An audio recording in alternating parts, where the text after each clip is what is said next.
The desert wind moves low across the sand at Giza, carrying dust that has settled over 3,000 years of silence. Somewhere beneath the limestone plateau, in the flickering torchlight of a burial chamber, a priest kneels beside a wrapped body and places small, papery bulbs over the eyes of the dead. He does not do this carelessly. He does this because he believes these bulbs, layered in rings that seem to spiral endlessly inward, hold the secret of eternity itself. Above ground, under a punishing sun, thousands of laborers haul limestone blocks toward the rising pyramid, their bodies fed on bread, beer, and onions, the staples that keep exhausted muscles moving day after grinding day. Neither the priest nor the laborer could have known that the plant they handled so casually would still be feeding, healing, and sustaining human beings thousands of years later on every inhabited continent on Earth.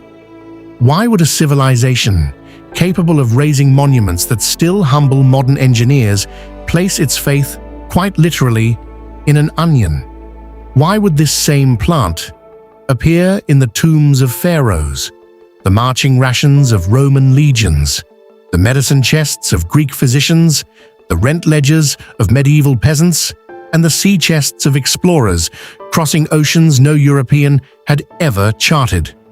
The onion has no flashy history of conquest, no single dramatic moment of discovery, and yet trace the story of human civilization from its first cities to its first empires, and the onion is there again and again, quietly indispensable.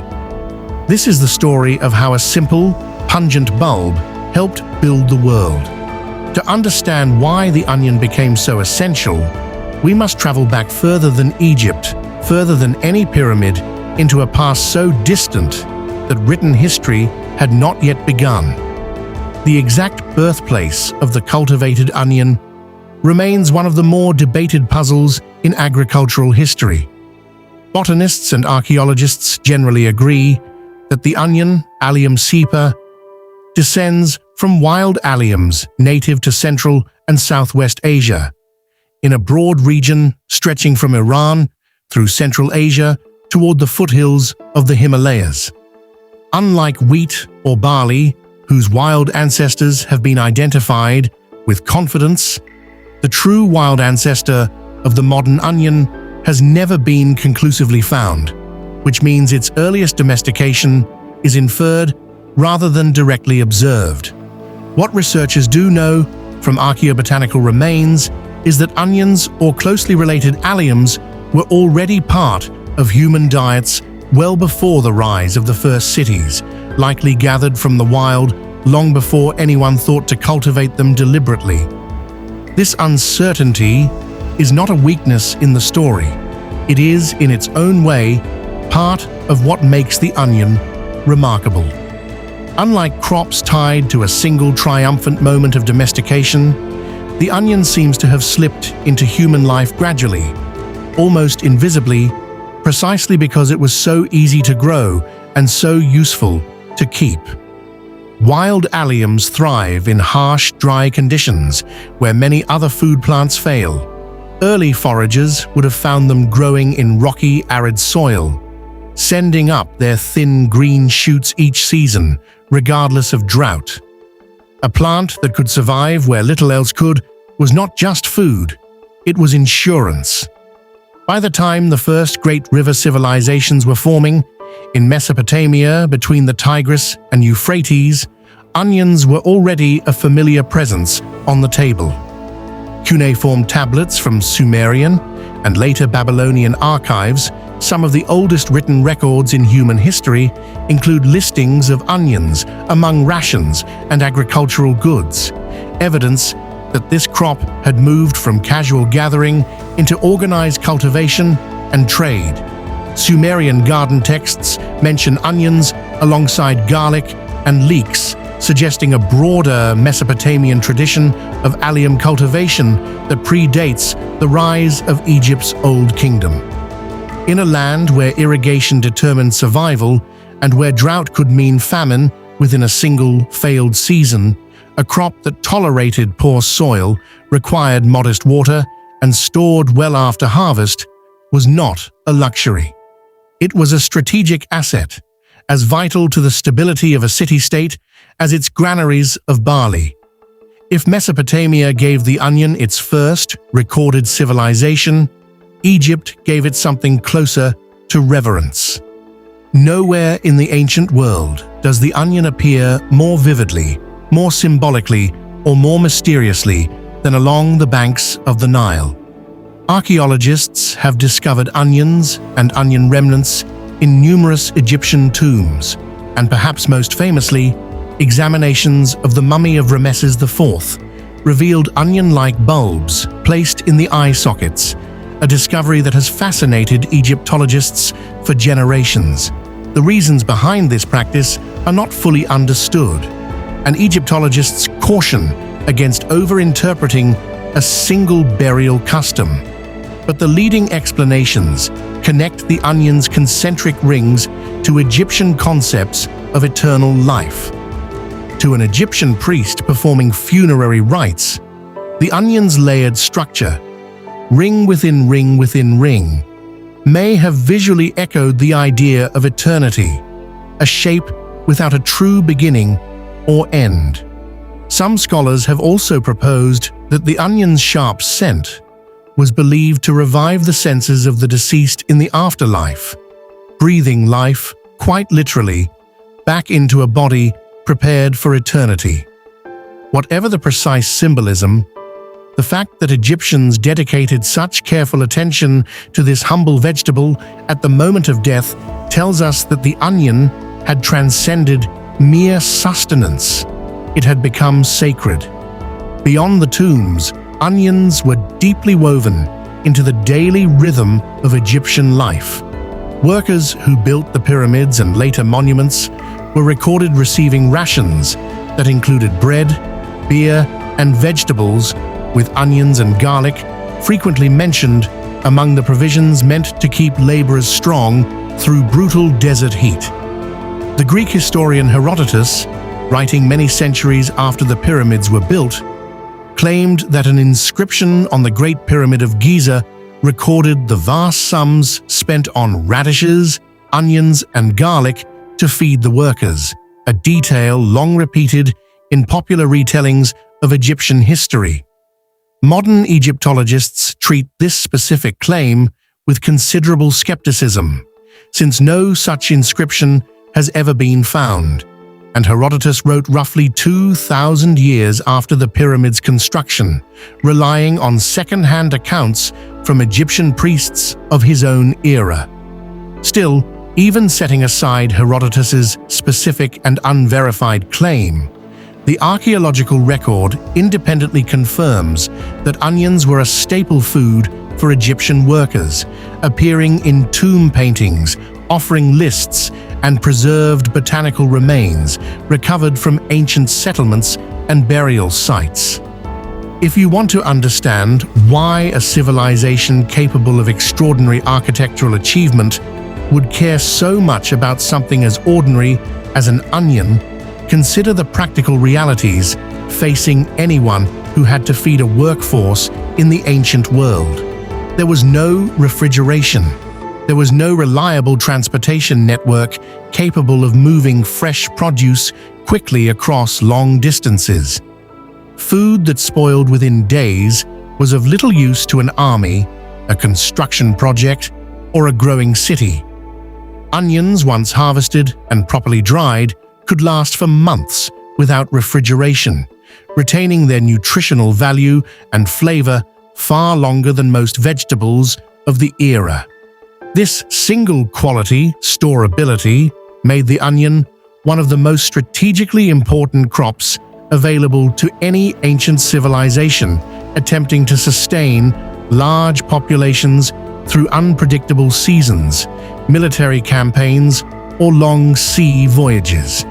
Before we continue this journey across continents and centuries, if you are finding this exploration of the humble onion's extraordinary past as fascinating as we do, take a moment to like this video and subscribe to the channel so you never miss the hidden histories waiting behind the objects we take for granted every day.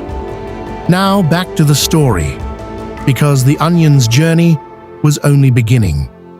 As trade routes expanded across the ancient Near East, connecting Mesopotamia, Egypt, and the Levant, the onion traveled with merchants, soldiers, and settlers, adapting to new soils and new cuisines wherever it landed.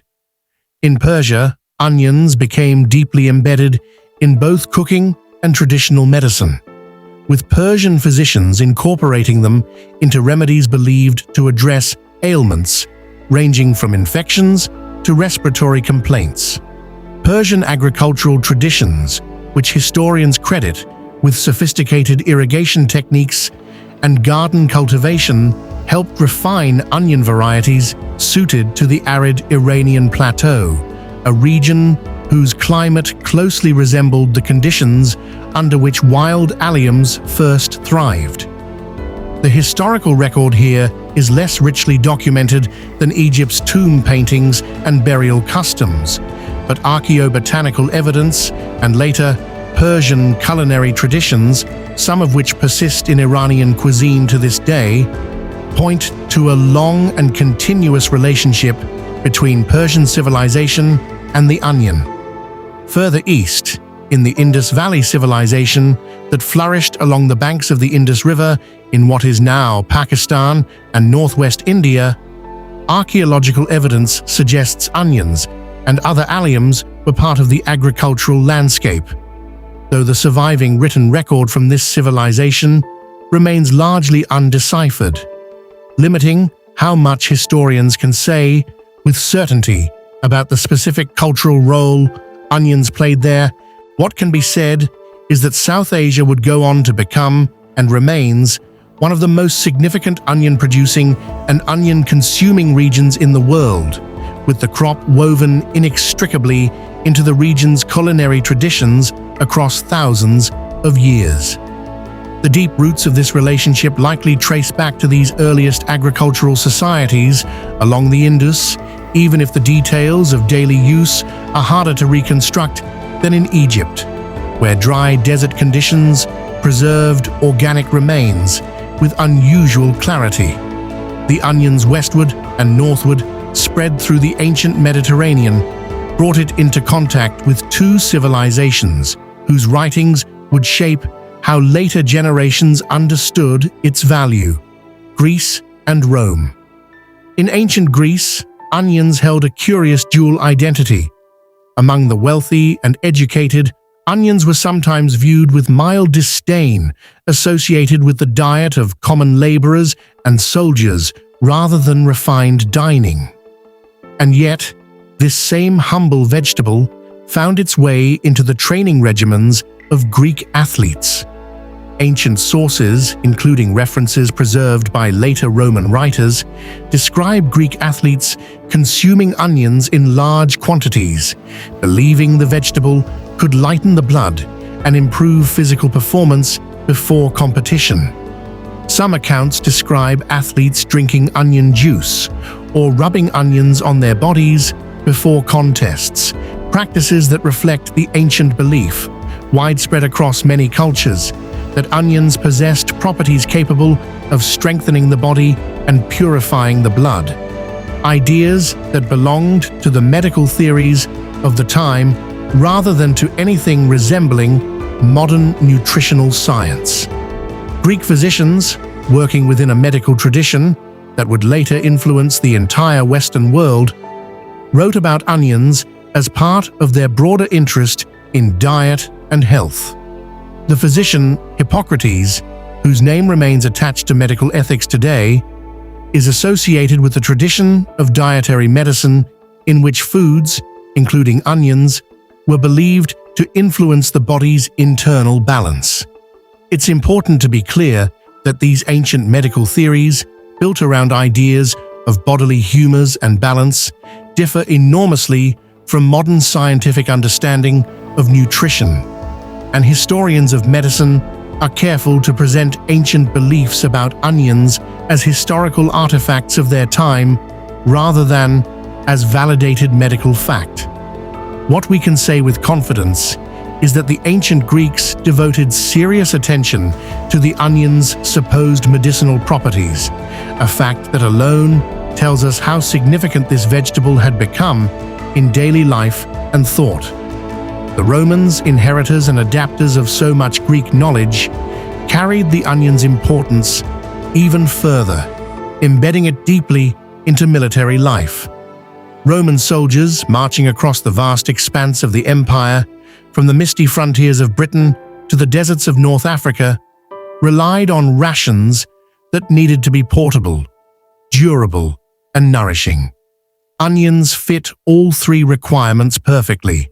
Roman writers, including the naturalist Pliny the Elder, in his sprawling encyclopedic work, Natural History, documented extensive beliefs about onions, describing their supposed uses in treating everything from poor eyesight to insomnia to dog bites. Pliny's writing offers modern historians an extraordinary window into Roman attitudes toward the onion, even though many of the specific medical claims he records reflect the folk beliefs of his era rather than treatments that would hold up under modern clinical scrutiny. Roman gladiators, according to historical accounts, were reportedly rubbed down with onion juice before entering the arena, a practice believed to firm the muscles and prepare the body for combat.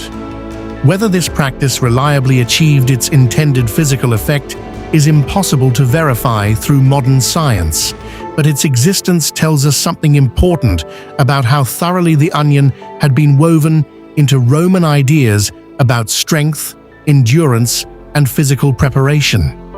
Roman agricultural writers, including Columella, who authored a detailed treatise on farming in the 1st century, discussed onion cultivation as part of the broader Roman agricultural economy, indicating that onion growing had become systematized, studied, and taken seriously as a component of Roman farming practice, not left to casual or incidental cultivation. As Rome's road network expanded across Europe, North Africa, and the Near East, connecting a territory of extraordinary size and diversity, onions traveled along these same roads, carried by soldiers, merchants, and settlers, establishing new communities in conquered provinces. This movement helped distribute onion cultivation across regions of Europe, where the crop had not previously been widely grown, laying groundwork for the deeply rooted relationship between European peasant agriculture and the onion that would define the medieval centuries to come. When Rome's central authority collapsed in the West, much of Europe fractured into smaller, localized economies, but the onion did not disappear with the empire that had helped spread it. If anything, the onion became even more central to daily survival during the difficult centuries that followed. Medieval European agriculture was organized around the practical needs of feudal communities, and few crops offered as much practical value for as little agricultural investment as the onion. It required modest land, tolerated a wide range of soil conditions, and once again stored remarkably well through the long, harsh winters that could otherwise leave peasant families with little to eat once autumn's harvest had been consumed. For medieval peasants across Europe, onions were not a garnish or a side dish. They were often the foundation of an entire meal, added to pottage, the thick vegetable stew that formed the backbone of the medieval diet for millions of people who could not afford meat with any regularity. A pot of onions, simmered slowly over a hearth fire, alongside whatever grains, beans, or greens a family could gather, could mean the difference between a household that survived winter and one that did not. This was food stripped of ceremony, but rich in necessity, the kind of sustenance that rarely appears in the grand narratives of kings and battles that dominate so much of medieval history, yet without which none of those grand narratives could have unfolded at all, since armies, laborers, and entire populations needed to eat. The onion's value in medieval society extended beyond the cooking pot in ways that might surprise modern audiences. Historical records from various parts of medieval Europe show onions being used as a form of payment, whether as partial rent owed to landlords, as tribute, or as items of barter and trade in local markets where cash was often scarce, particularly in smaller rural communities operating largely outside a formal cash economy. This practice reflects just how genuinely valuable onions were considered, valuable enough to be treated as a legitimate substitute for coin in certain transactions, a level of economic trust rarely extended to a mere vegetable. Onions also played a documented role during some of medieval Europe's darkest chapters. During periods of famine, when grain harvests failed and starvation loomed across entire regions, hardy crops like onions, which could be grown relatively quickly and stored for extended periods, became critical lifelines for desperate communities. During outbreaks of plague, including the devastating Black Death that swept across Europe in the 14th century, some physicians and folk healers believed onions held protective or purifying properties against disease, a belief consistent with broader medieval theories about foul air, called miasma, and how certain strong-smelling substances might ward off sickness. Modern medicine does not support these specific plague-era beliefs about onions preventing infection, and it is important to be clear that the Black Death was caused by bacterial infection transmitted primarily through fleas and rodents, a mechanism entirely unknown to medieval society.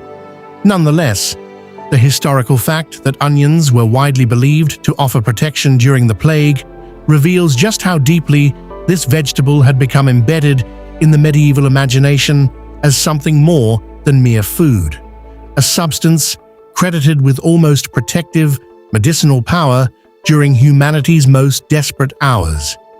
If this journey through history is giving you a new appreciation for how something as ordinary as an onion has quietly shaped human survival across thousands of years, please take a moment to like this video and subscribe so more of these hidden histories can find their way to you. There is still much more of the onion's remarkable story left to uncover. As the medieval period gave way to the age of exploration, the onion's practical virtues, portability, storability, and nutritional value made it an obvious companion for a new kind of journey. The long, uncertain sea voyages that would connect continents previously separated by vast, unmapped oceans. Sailors setting out on months-long expeditions faced a persistent and deadly threat: the gradual breakdown of food supplies at sea, where fresh produce spoiled rapidly in the humid, cramped conditions below decks. Onions, again thanks to their remarkable capacity for long-term storage, became a standard provision on many European ships during the Age of Exploration, packed alongside hardtack, salted meat, and dried grains to help sustain crews through voyages of uncertain length and enormous danger. It's worth noting, with the same historical caution we've applied throughout this story, that the specific role of onions in preventing shipboard illnesses like scurvy is often overstated in popular retellings. Scurvy, the disease that devastated so many long sea voyages, is caused by a deficiency in vitamin C. And while onions do contain some vitamin C, they were not the primary or most effective solution to this problem, a role more properly credited to citrus fruits, whose anti-scorbutic properties were gradually recognized by European navies over the following centuries. What onions did reliably provide was flavor, bulk, and general nutritional support during long voyages where the monotony and poor quality of shipboard food posed its own serious threat to morale and health, even setting aside the specific question of scurvy. As European explorers, colonists, and settlers established new communities across the Americas, Africa, and beyond, they carried onion seeds and bulbs with them, introducing the crop to regions where it had not previously grown, while also encountering the America's own native alliums, various wild onion species that indigenous peoples across North and South America had gathered and used for generations before European contact. This convergence of Old World, cultivated onions, and New World native alliums added yet another layer to the plant's already sprawling global story.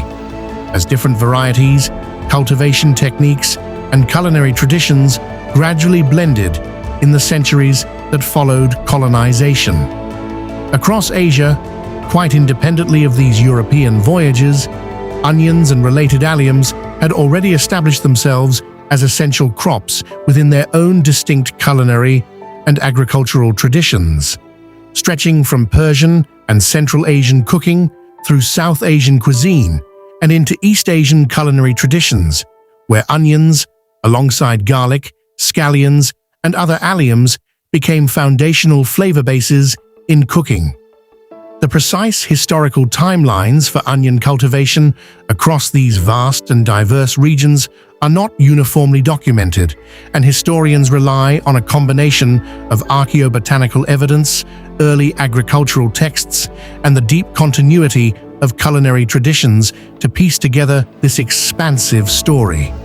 One that unfolded across thousands of years and thousands of miles, largely outside the written historical record that survives from Europe and the Mediterranean world. What emerges from this sprawling, centuries-spanning story is not a single dramatic turning point, but something more remarkable. A pattern of quiet, persistent reliance. Civilization after civilization, separated by geography, language, religion, and centuries of time, independently arrived at the same conclusion about this unassuming bulb. The onion tolerated difficult soil where other crops struggled. It required modest water in regions where water was often scarce and precious. It stored for months without refrigeration in a world that had no refrigeration to offer. It traveled well across long distances, whether carried by camel caravan, merchant ship, or foot soldier's pack. And it provided real, meaningful nutrition, including vitamin C, dietary fiber, and various compounds that ancient physicians, working with limited scientific tools but careful observation, associated with health and healing, even if their specific medical theories don't align with modern scientific understanding. Consider what this pattern actually represents. The great turning points of history that dominate textbooks, decisive battles, the rise and fall of dynasties, the signing of treaties, tend to obscure a more fundamental truth about how civilizations actually survive and grow. Empires cannot expand on the strength of military genius alone. Armies cannot march without reliable rations. Cities cannot grow without agriculture capable of feeding thousands, then tens of thousands, then eventually millions of people who no longer produce their own food. Every monument, every conquest, every flourishing court of arts and philosophy that historians celebrate rested on an unglamorous foundation of successful, sustainable food production, in which crops like the onion played an outsized and often unacknowledged role. This is perhaps the true significance of the onion's story, one which unfolds not through singular moments of triumph or invention, but through sheer, unglamorous persistence.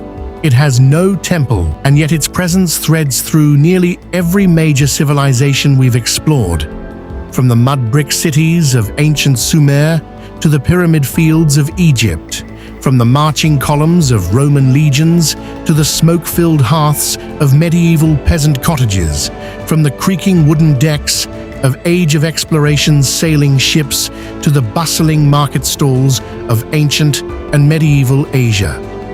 Few crops in human history can claim such a continuous, geographically expansive, and historically documented relationship with human survival and civilization building. If you've made it this far into the Onion's extraordinary journey, you already understand why this humble vegetable deserves far more recognition than it typically receives. Before we bring this story to its conclusion, take a moment to like this video and subscribe to the channel, so you can continue uncovering the hidden histories behind the ordinary objects that quietly shaped our world. There is something profoundly humbling in recognizing that the story of human civilization cannot be fully told through kings and conquerors alone. Behind every emperor's court, every marching army, every ship that crossed an unknown ocean, there existed a much quieter, much less celebrated infrastructure of survival. Farmers cultivating hardy crops, laborers subsisting on simple rations, physicians experimenting with the medicinal properties of common plants, and ordinary families relying on whatever food could be reliably grown, stored, and shared through difficult seasons. The Onion sat at the very heart of this quiet infrastructure for thousands of years, across an almost unimaginable diversity of cultures, climates, and historical circumstances. From the sun-baked fields of ancient Mesopotamia, where Sumerian farmers first recorded its cultivation on clay tablets, to the sacred tombs of Egyptian pharaohs, where priests placed its layered bulbs as symbols of eternal life. The onion carried meaning far beyond its role as food. From the training grounds of Greek athletes and the medical texts of Greek physicians, to the marching rations of Roman soldiers and the pages of Pliny's sprawling natural history, the onion earned a place in the intellectual and physical culture of the classical world. From the smoky hearths of medieval peasant kitchens, where it formed the backbone of survival through brutal winters and desperate famines, to the rent ledgers and market stalls where it served as currency and trade good, the onion proved its worth again and again to people who had little room in their lives for anything that did not serve a genuine, practical purpose. And from the creaking hulls of exploration-era ships to the vast, independently developed culinary traditions of Persia, South Asia, and East Asia, the onion's story became quite literally a global one, woven into human life on nearly every continent long before anyone thought to write that history down. Perhaps this is the lesson worth carrying away from this long and winding journey. History is so often told through the achievements of extraordinary individuals and the drama of decisive events, and there is real value in remembering those stories. But civilizations are not built by kings and generals alone.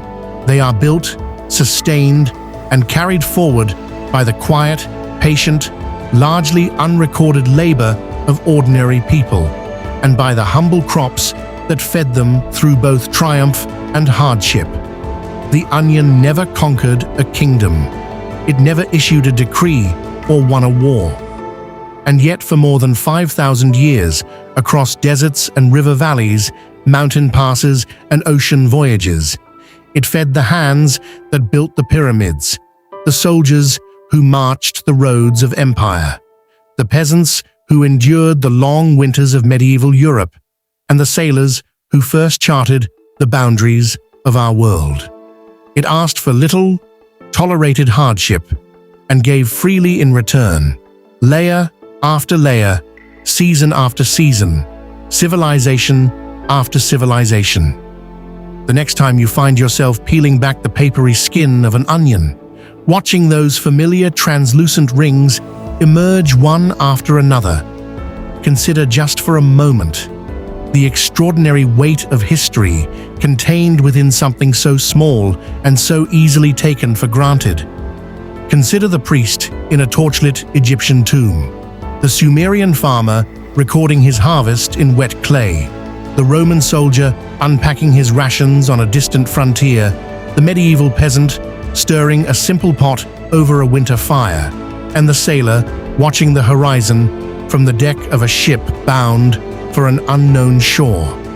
Different centuries, different continents, different languages and beliefs and ways of life, and yet all of them, in their own time and their own way, reached for the same humble bulb and trusted it to help them survive. That is the quiet, extraordinary history of the onion, and it is, in its own understated way, part of the history of us all.